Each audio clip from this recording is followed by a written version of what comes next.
अब आपको दिखाते हैं कि 2017 विधानसभा चुनाव में चंपावत सीट का रिजल्ट क्या रहा था। भाजपा की तरफ से कैलाश चंद्र गहतोड़ी मैदान में थे, जबकि उनके सामने कांग्रेस की तरफ से हिमेश खरकवाल मैदान में थे। मगर मोदी लहर के बीच कैलाश चंद्र गहतोड़ी चुनाव जीत गए और हिमेश खरकवाल की हार हो गई। 70 का संग्राम में अब आपको दिखाते हैं कि चंपावत विधानसभा सीट का सियासी गणित क्या है। सीट से फिलहाल भाजपा का कब्जा यहां पर है, मगर इस बार जनता का मूड क्या है, बात इसी पर करेंगे।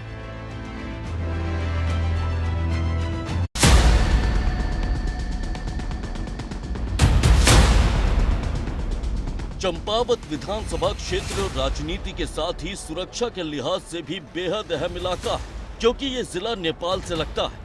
इस सीट पर फिलहाल भाजपा का कब्जा है और कैलाश चंद्र गहतोड़ी विधायक है। राज्य गठन के बाद इस सीट पर पहली बार 2002 में चुनाव हुआ।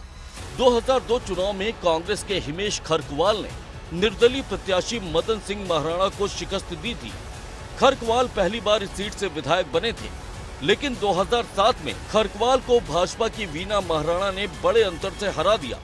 2012 के विधानसभा चुनाव में फिर से पासा पलटा और खरकवाल एक बार फिर से चुनाव जीत गए, लेकिन इस बार उनका मुकाबला भाजपा से नहीं बल्कि बसपा के मदन सिंह के साथ रहा।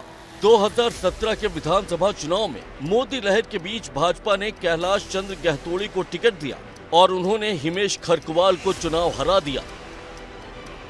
कैलाश चंद्र गहतोड़ी को भरोसा है कि जनता इस बार भी उन पर ही भरोसा जताएगी। पूरा इंफ्रास्ट्रक्चर डेवलपमेंट का काम और उसकी स्ट्रेंथनिंग का काम किया है। जैसे कि तमाम सारी शिक्षा व्यवस्था में आपने देखा होगा, स्कूल थे उनमें टीचर नहीं थे, डिग्री कॉलेज थे उनमें फैसिलिटियाँ कुछ भी नहीं थी। हमारी सरकार ने हर डिग्री कॉलेज हर स्कूल को क्योंकि बच्चों को कंप्लीट करना पड़ता है बाहर के कॉलेजों से, उसके आधार पर कुछ भी नहीं था, न लैब, लाइब्रेरी, टीचर्स, कोई स्टाफ, ये सारी चीजों का अभाव था।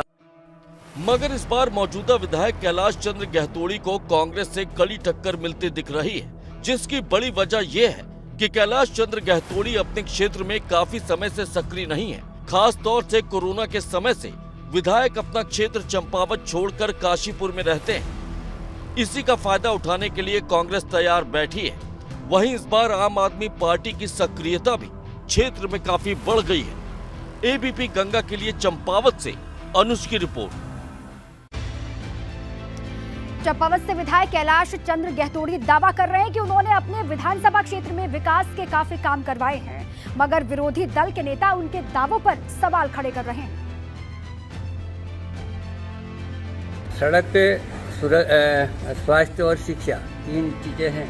अगर किसी क्षेत्र का विकास करना है तो सड़क के मामले में 192 किलोमीटर सड़क तो मेरी प्रधानमंत्री सड़क योजना के अंतर्गत मेरे यहाँ टेंडर को और जिनका काम करीब करीब अंतिम चरण में है, और पहली सरकार रही जिसने प्रथम चरण का काम पूरा होने से पहले द्वितीय चरण के भी वहाँ काम टेंडर करवा करके काम चालू करवा दिया। जाकर के क्षेत्र में कहीं भी जाएंगे आप देखेंगे लोग कहेंगे विकास के नाम पर एक ईंट नहीं लगी है। नया काम होना तो रहा दूर, जो ऑनगोइंग प्रोजेक्ट थे, चाहे वो चंपावत का नर्सिंग कॉलेज हो, चाहे करेला घाटी की लिफ्ट पेयजल योजना हो, चाहे अमोड़ी के स्कूल की बात हो, चाहे यहाँ के इंजीनियरिंग कॉलेज की बात हो, चाहे यहाँ के पॉलिटेक्निक की बात हो, इस सरकार ने जो ऑनगोइंग प्रोजेक्ट थे उनको भी रोकने।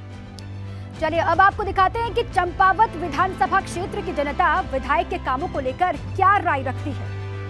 5 साल जितने वादे करके आए थे वो एक भी ईंट लगाने का काम नहीं किया। पूरा उत्तराखंड में वो विफल रहे, और हमारे विधानसभा 55 में तो बिल्कुल जो है कुछ किया है नहीं, जीरो। अगर उसको नंबर दे तो जीरो दे। राज्य में जो विधायक लोग हैं इनका कार्य तो देखो ऐसा है, अब ये कोरोना काल की वजह से 2 साल तो ये वैसे ही लड़खड़ा गए, और काम लगभग लगा लो अब ठीक ही है, लगभग उतना अब कैसे कर पाएंगे। वो कोरोना काल से थोड़ा काम उनका डगमगा गया।